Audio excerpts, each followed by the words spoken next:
I mean, my husband, right?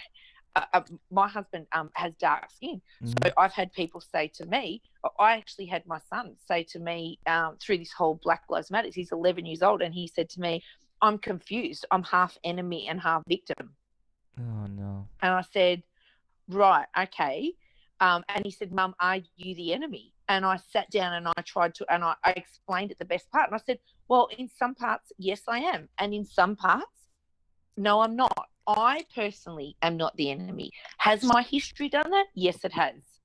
But aren't we part of the same history? I mean, when we're talking about separation we are part here, of the same. Well, we are talking about, but I human think race, that if there's we only also one. need to. But I also do think that we need to know where we've come from. I do also think that we need to understand and know our history.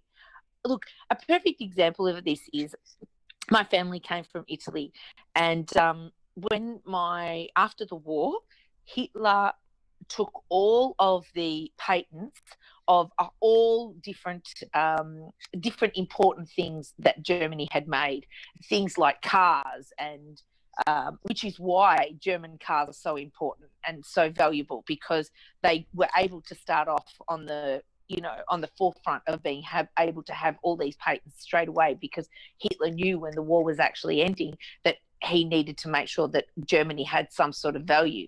And one of the things that he took was printing machines. And so once the war was over, Germany had the patents on all the printing machines, and then was going up around Europe and starting all these printing companies. And my grandfather was able to get a job from that and was able to get money. And so he had quite a good job. And by having quite a good job, they were able to sell, also took patents on sewing machines and just different things that were inventions. And my grandmother was a seamstress. So my grandmother was able to get different, was able to benefit from that. And that meant my family actually benefited from that, earned an income from that. Then all of a sudden, they lost their jobs, and they migrated to Australia. My grandfather was actually able to come to Australia and then had all of this experience in printing. My grandmother had all of this experience in sewing machines. Now, they would not have had that unless they came from a country that was next door to a country, was related to a country that had brought this in and been able to give them that experience. So when my family came to Australia, they were able to get jobs and be able to be much more experienced in the printing industry, and was able to get jobs in printing newspapers. And my grandmother was doing. Why? Because they came from an area that had been able to get this from making sure that racism was built on racism. Okay. Their opportunities were built on racism.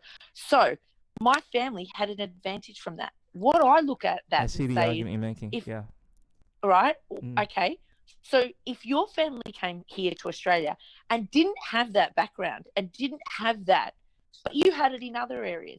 Now, it's interesting because my husband, being black, has also said to me, has exactly the same opinion of you. He doesn't believe in white privilege. He doesn't believe in it. He says, I get privilege from I other believe areas. in it. I get privilege. I want to be clear about this, Sasha. It's not that I don't believe in it. It's just I think we all have different privilege. I just wanted to clarify that. Yeah. He says the same thing. He says the same thing to me. He says to me, I get privilege in other areas. Right? He's Indian, and people automatically think he's smart and well educated. Yeah, thrifty, good shopper, absolutely. And that's constantly. He's like, people will always say, "Oh, your husband's really smart." Yeah. Now he actually is really smart, but you don't even know him, and you are assuming that he's really, really smart. So he gets privileges in other areas because of his culture. So he always says to me, "You get something, I get something. You get something, I get something." Absolutely. But I also I do have a strong belief that we do need to know our history. We do need to know where we've come from, so that I can also learn from that, and I can learn from how that's affecting me in my life. Absolutely. So directly, from one generation, from my grandparents, I'm directly have benefited from racism through I understand. that I way. understand the perspective. What is liberty? What the? Who says you can't build muscle on a vegan diet? What's it like being a hottie in the vegan community? There are no political solutions, only technological ones. The economics of the system don't allow multiple competing systems to survive. Engineering, technology, these arts of humanity, they are magic.